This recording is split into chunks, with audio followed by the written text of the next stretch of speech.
Hi students, இப்போ நம்ம பார்க்கக்கூடிய ரொம்ப முக்கியமான topic earth's magnetic field and magnetic elements. Earth's magnetic ஃபீல்ட்னா எர்த்தோட மேக்னெட்டிக் ஃபீல்ட். எர்த்துக்கு மேக்னெட்டிக் ஃபீல்ட் இருக்கான்னு கேட்டா இருக்கு.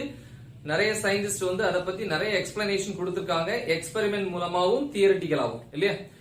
சோ இப்ப அதை ப்ரூவ் பண்றதுக்கு சின்ன சின்ன நிறைய எக்ஸ்பெரிமெண்ட்ஸ் இருக்கு. இப்ப சாதாரணமா வந்து ஒரு பார் மேக்னெட்டை வந்து கட்டி தொங்க விட்டோம் அப்படின்னா அது ஆசிலேட் ஆகும். அது ஃபைனலா வந்து ரெஸ்ட் பொசிஷனுக்கு வரும்போது நார்த் சவுத் டைரக்ஷன்ல நிக்கும். அதுக்கு ரீசன் வந்து எர்த்ஸ் மேக்னெட்டிக் ஃபீல்ட் அப்படின்னு சொல்லுவாங்க.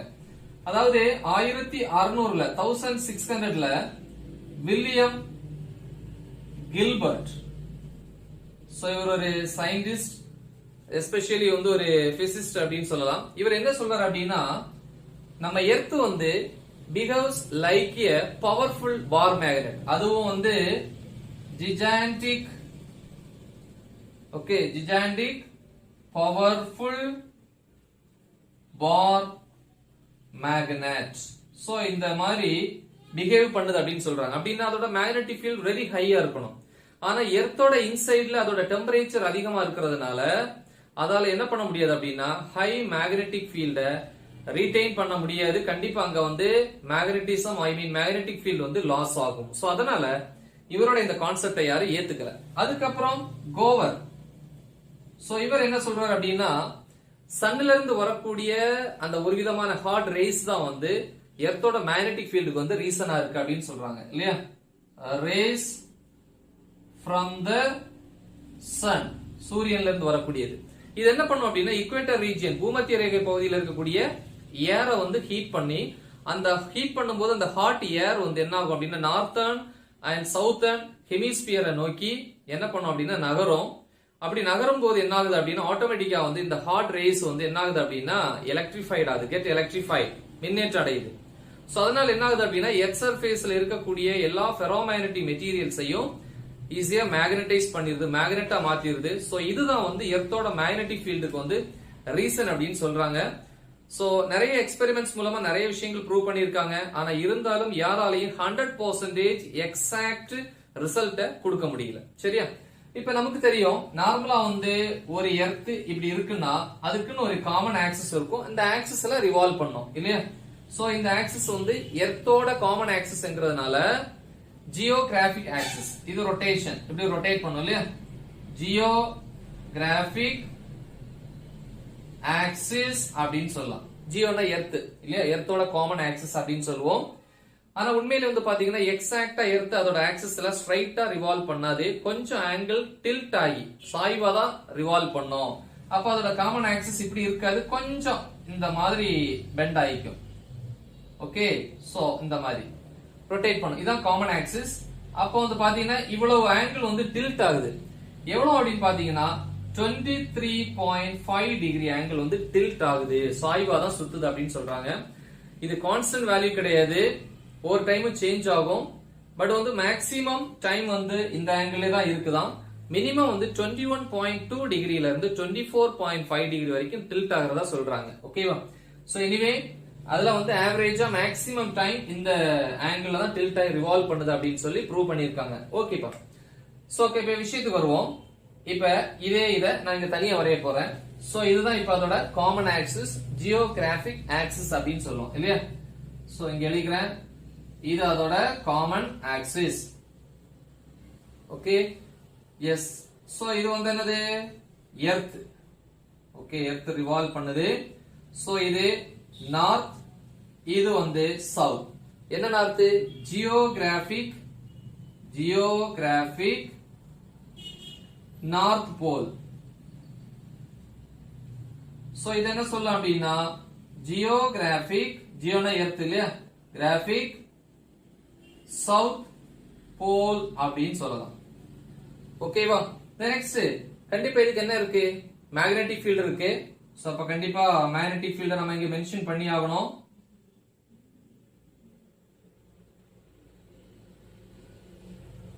சோ லைக் நீடில் இந்த மாதிரி இருக்கும். இது வந்து மேக்னெட்டிக் ஃபீல்ட் இருக்கு கண்டிப்பா, இல்லையா? சோ அத நம்ம புக்ல வந்து பாத்தீங்கன்னா ரெண்டு கலரா வந்து கொடுத்திருப்பாங்க. ரெட் கலர் ஒரு ஏரியா, இன்னொரு வந்து ஏரியா வந்து ப்ளூ கலர் கொடுத்திருப்பாங்க. சோ இந்த பாயிண்ட் வந்து south, this is north. So இது வந்து மேக்னெட்டிக் ஃபீல்ட் இருக்கக்கூடிய ஏரியா இல்லையா? சோ அதோட ஆக்சிஸ். அதனால இந்த இதுக்கு பேர் இருக்கு மேக்னெட்டிக் என்ன போல்? சவுத் போல் அப்படின்னு சொல்லுவோம். இத மேக்னெட்டிக் நார்த் போல் அப்படின்னு சொல்லுவோம். Magnetic north pole. சரி. Then what about the direction of magnetic field north to south இல்லையா? சோ இந்த மாதிரி north to south அதே மாதிரி இங்கேயும் இருக்கும். This is the direction of what? Magnetic field அப்படின்னு சொல்லலாம். north to south வந்து externally internally வரும்போது south to north. இப்போ வந்து ஒரு magnetic compass needle freely suspended magnetic compass needle வந்து நம்ம தொங்க விட்டோம் அப்படின்னா அது ஆட்டோமேட்டிக்கலா நார்த் சவுத் டைரக்ஷன்ல நிக்கும் இல்லையா? North south. அப்ப north pole of the magnetic compass needle attracted towards the magnetic south pole. இங்க என்ன இருக்கு? Magnetic south pole. இது வந்து என்னது? மேக்னெட்டிக் காம்பஸ் நீடிலோடைய நார்த் போல் மேக்னெட்டிக் சவுத் போலால அட்ராக்ட் ஆகுது இல்ல? எப்படி சொல்லலாம் இல்லையா? எப்படி? the north pole of the magnetic compass needle is attracted towards the magnetic south pole. ஆனா இந்த சவுத் போல் எதுக்கு பக்கத்துல இருக்கு? Near the geographic north pole. அதே மாதிரி south pole of the magnetic compass needle இல்லையா இஸ் அட்ராக்டட் டுவர்ட்ஸ் த என்னது? Magnetic north pole. ஆனா இது எதுக்கு பக்கத்துல இருக்கு? ஜியோகிராபிக் சவுத் போலுக்கு பக்கத்துல இருக்கு. சோ இந்த ஆங்கிள் இருக்கு இல்லையா? இப்போ வந்து இதுல வருவோமே, அதுல 3 மேக்னெட்டிக் எலமெண்ட்ஸ் பத்தி பார்ப்போம். அதுக்கு முன்னாடி நான் விஷயத்த சொல்லி ஆகணும். என்ன அப்படின்னா மேக்னெட்டிக் மெரிடியன் தென் ஜியோகிராபிக் மெரிடியன் அப்படி ரெண்டு இருக்கு. ஜியோகிராபிக் மெரிடியன்னா இதா இருக்கு இல்லையா? ஜியோகிராபிக் ஆக்சிஸ் வழியா ஒரு வெர்டிகல் பிளேன் பாஸ் ஆயிடுச்சுன்னா a vertical plane, right? plane அப்படினா தெரியும், இந்த மாதிரி தளம் அப்படின்னு சொல்றோம் இல்லையா? a vertical plane passing through the geographic axis is called geographic meridian. புரியுதா? ஒரு vertical plane geographic axis வழியா பாஸ் ஆயிருச்சு அப்படின்னா அது என்ன சொல்லுவோம் அப்படின்னா geographic meridian. அதே மாதிரி magnetic meridian அப்படின்னா a vertical plane passing through the magnetic axis. magnetic axis வழியா ஒரு vertical plane பாஸ் ஆயிருச்சு அப்படின்னா அது என்ன சொல்லுவோம்? magnetic meridian. அப்ப magnetic meridian இந்த லைன்ல தான் வரும். இது வந்து geographic meridian. இந்த ரெண்டுக்கு இடையே உள்ள ஆங்கிளுக்கு பேரு என்ன அப்படின்னா magnetic declination. சோ நம்ம அடுத்து வரக்கூடிய ஏரியாஸ்ல பாப்போம். நெக்ஸ்ட் இதுல பாப்போம் எர்த்ஸ் மேக்னெட்டிக் ஃபீல்ட பத்தி படிக்கக்கூடிய அந்த பாட பிரிவுன்னு சொல்லுவோம் இல்லையா? அதுக்கு என்ன பேர் அப்படின்னா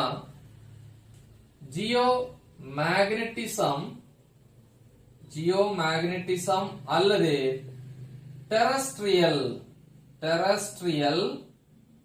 மேக்னெட்டிசம் அப்படின்னு சொல்லுவோம். அப்படின்னா என்ன? இது வந்து பிரான்ச் ஆஃப் பிசிக்ஸ். எப்படி வந்து சயின்ஸுக்கு பிசிக்ஸ், கெமிஸ்ட்ரி, பயாலஜி இருக்கும், அதே மாதிரி பிசிக்ஸ்ல வரக்கூடிய பிரான்சஸ் ஆப்டிக்ஸ், எலக்ட்ரிசிட்டி, இப்படி நிறைய சொல்லலாம் இல்லையா? அதே மாதிரி ஜியோமேக்னெட்டிசம் அண்ட் டெரஸ்ட்ரியல் மேக்னெட்டிசம்ங்கிறது branch of physics deals with earth's magnetic field. Okay, earth's magnetic field. ஜியோனா எர்த்னு சொல்லிருப்போம் இல்லையா? The next to specify the earth's magnetic field. So இத டிஸ்கஸ் பண்றதுக்கு நமக்கு வந்து என்ன தேவை அப்படின்னா வேரியஸ் ஆர் ஸ்பெஷல் குவாண்டிட்டிஸ் தேவை. அதுக்கு பேர் தான் வந்து மேக்னெட்டிக் எலமெண்ட்ஸ் சொல்லுவோம். 3 இருக்கு. ஒன்னு magnetic declination, then magnetic inclination, and the third one horizontal component of what? Earth's magnetic field அப்படின்னு சொல்லுவோம். ஒவ்வொண்ணா பாப்போம். See, இப்ப நம்ம இத அழிச்சுக்கலாம் இல்லையா? ஓகே, அப்ப நல்லா பாத்துக்கோங்க. மேக்னெட்டிக் மெரிடியன், இது வந்து இந்த லைன்ல ஒரு வெர்டிகல் பிளேன் பாஸ் ஆச்சுனால ஜியோகிராபிக் மெரிடியன் அப்படின்னு சொல்லுவோம். ரைட் சைடு இருந்தா பாசிட்டிவ், இதே இது லெஃப்ட் சைடுல வந்துச்சுன்னா நெகட்டிவ். சென்னையை பொறுத்த வரைக்கும் magnetic declination value negative. So அதனால மேக்னெட்டிக் மெரிடியன் லைன் லெஃப்ட் சைடுல நம்ம டிரா பண்ணுவோம். ஓகே, சோ இத அழிச்சுக்கலாம்.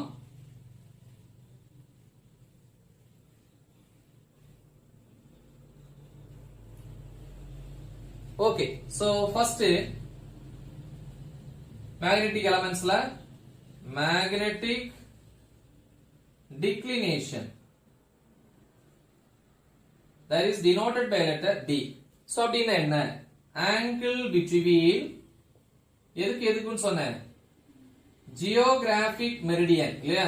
geographic meridian and magnetic meridian at a point. magnetic meridian at a point. ஒரு பாயிண்ட்ல வந்து ஜியோகிராபிக் மெரிடியனுக்கும் மேக்னெட்டிக் மெரிடியனுக்கும் in between the angle என்ன சொல்லுவோம் magnetic declination that is denoted by letter D. இப்பதான் சொன்னாலே அந்த மாதிரி பெரிய டயகிராம் வேண்டாம், சிம்பிளா வந்து ரெண்டு மெரிடியனை மட்டும் வரைஞ்சிப்போம். சோ ஜியோகிராபிக் ஆக்சிஸ்னா இந்த மாதிரி இருக்கும்னு சொன்னேன் இல்லையா? சோ இந்த மாதிரி. சோ இந்த ஆக்சிஸ் என்ன சொல்லுவோம் அப்படின்னா ஜியோகிராபிக் ஆக்சிஸ். ஒரு வெர்டிகல் பிளேன் அதுல பாஸ் ஆயிடுச்சுன்னா இது என்ன சொல்லுவோம் அப்படின்னா ஜியோகிராபிக் மெரிடியன் அப்படின்னு சொல்றோம் இல்லையா? Graphic meridian. Okay, the next magnetic மெரிடியன்னா ஏற்கனவே சொல்லியிருப்போம் இல்லையா? So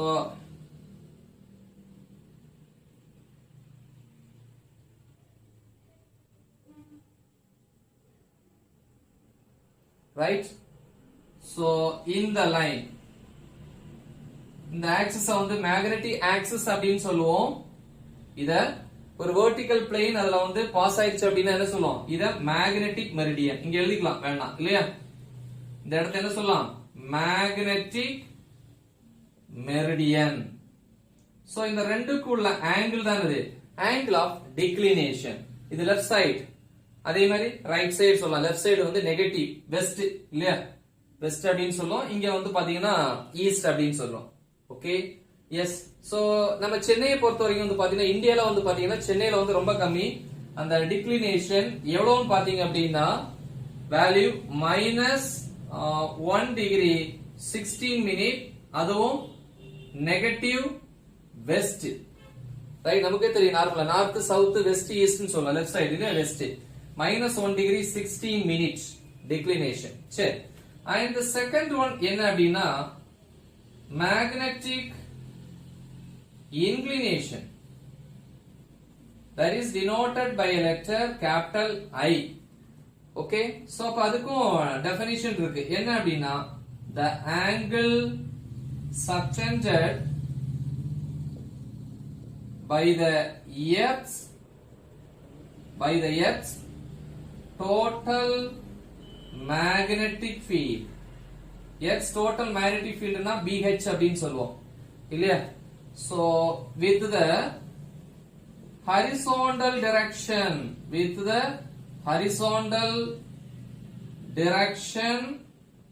in the magnetic meridian, so அடிக்கடி கேட்கலாம் இல்லையா? அதாவது angle subtended by the angle produced by the earth's total magnetic field. எர்த்தோட total magnetic field இல்லையா? so BH வேண்டாம் BE போடும். எர்த்தோட total magnetic field BE இல்லையா? with the horizontal direction. horizontalனா இதான் horizontal direction இல்லையா? BH horizontal directionக்கும் எர்த்தோட total magnetic field BE க்கும் in between the angle of inclination. பாருங்க, the angle subtended by the earth's total magnetic field, that means BE, with the horizontal direction in the magnetic meridian is called angle of inclination அப்படின்னு சொல்லுவோம். So சென்னையை பொறுத்த வரைக்கும் angle of inclination value எவ்வளவு இருக்கும்னு பாத்தீங்க அப்படின்னா 14 டிகிரி 28 மினிட் இருக்கும். ஓகேவா? the next third one வந்து பாத்தீங்கன்னா horizontal component of the earth's magnetic field, that is BH அப்படின்னு சொல்லலாம் இல்லையா? horizontal component of the earth's magnetic field. earth magnetic field னா BE ன்னு சொல்லுவோம். அத நம்ம ரெண்டு காம்போனன்ட்டா ஸ்ப்ளிட் பண்ணுவோம். ரெண்டு perpendicular components நமக்கே தெரியும். ஒன்னு வந்து vertical component, இன்னொன்னு வந்து horizontal component சொல்லுவோம்.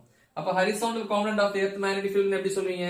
the component of the earth's magnetic field along the horizontal direction, not the vertical. புரியுதா? எர்த்தோட மேக்னெட்டிக் ஃபீல்ட்ல வந்து இருக்கக்கூடிய அந்த ஹரிசாண்டல் டைரக்ஷன்ல இருக்கக்கூடிய காம்போனன்ட் எப்படி சொல்லலாம்? the componentனா பகுதி. the component of the earth's magnetic field along the horizontal direction is called what? என்னது? horizontal component of the earth's magnetic field. அப்ப earth magnetic field ரெண்டா பிரிக்கலாம் இல்லையா? ஒன்னு வந்து BH horizontal component of the earth's magnetic field, இன்னொன்னு வந்து vertical component of the earth's magnetic field. சரியா? ஓகே, அப்ப பிரிக்கும் போது எப்படி வரும் பாருங்க. BH is equal to horizontal component, எர்த்தோட magnetic field தான் பிரியுது பாருங்க. BE horizontal அப்படின்னு வரும்போது நமக்கே தெரியும் parallel தான். அந்த இடத்துல வந்து ஆங்கிள் 0, சோ அதனால மோஸ்ட்லி பிரிஃபரன்ஸ் cos கொடுப்போம் I. ஏன்னா cos 0 ஓட வேல்யூ நார்மலா 1, சோ அதனால தான் cos I in angle of inclination. இதே இது வெர்டிகல் அப்படின்னு வரும்போது BV is equal to BE. வெர்டிகல்னா பொதுவா 90 தான யூஸ் பண்ணுவோம், அதனால sin I. ஓகேவா? சோ இல்ல ரெண்டு கண்டிஷனை பத்தி நம்ம இப்ப டிஸ்கஸ் பண்ண. ஒன்னு வந்து பாத்தீங்கன்னா at magnetic equator, magnetic equatorல வந்து எப்படி இருக்கும்? சோ அப்ப அங்க எர்த்தோட magnetic field BE parallel to the surface of the earth, surface of the earth, surface of the earth க்கு earth's magnetic field எப்படி இருக்கு? parallel இருக்கு. எங்க? at magnetic equator. சோ அப்படினா angle of inclination I வந்து 0 degree. இப்ப இத substitute பண்ணுவோம், என்ன வரும்? BH is equal to cos I க்கு வந்து 0 போட்டா cos 0 வேல்யூ 1, அப்ப 1 into BE BE. சரி, நெக்ஸ்ட் BV என்ன வரும்? BV is equal to 0. ஏன்னா I க்கு வந்து 0 போட்டா sin 0 0, மொத்தமா 0 ஆயிரும். அப்படினா at magnetic equator பொறுத்த வரைக்கும் X magnetic field is parallel to the surface of the earth. Angle of inclination வந்து I வந்து 0. Parallel அப்படினா வேல்யூ வராது இல்லையா? 0. அப்ப அந்த இடத்துல எது மேக்ஸிமமா இருக்கு அப்படினா horizontal component of the earth's magnetic field தான் மேக்ஸிமம். அது எதுக்கு ஈக்குவல்? எர்த்தோட டோட்டல் magnetic field க்கு ஈக்குவல். பொதுவா எர்த்தோட டோட்டல் magnetic field ரெண்டா பிரியுதுன்னு சொன்னேன், horizontal vertical. ஆனா இக்குவேட்டர்ல வந்து பாத்தீங்கன்னா verticalல வந்து magnetic field 0, total magnetic field எர்த்தோட magnetic field எதிலே இருக்கு அப்படினா ஹரிசாண்டல்ல இருக்கு. ஓகே, அண்ட் அடுத்து இரண்டாவது at magnetic poles. poles னு வரும்போது அங்க earth's magnetic field is perpendicular to the surface of the earth. surface of the earth க்கு எப்படி இருக்கு? perpendicular. அப்படினா I is equal to 90 degree. perpendicular னு வரும்போது சோ அப்ப இங்க சப்ஸ்டிட்யூட் பண்ணா என்ன வரும்? BH is equal to BE into cos 90. cos 90 value 0, so அதனால அது மொத்தம் 0. then BV is equal to sin 90 value 1, 1 into BE BE. அப்ப at the poles, magnetic polesல வந்து பாத்தீங்கன்னா total Earth's magnetic field எதுக்கு ஈக்குவலா இருக்கு அப்படின்னா அதோட vertical component of the magnetic field க்கு ஈக்குவல். அந்த இடத்துல தான் மேக்ஸிமம். அப்ப horizontal component of the Earth's magnetic field பொறுத்த வரைக்கும் வேல்யூ என்னது? 0. எங்க?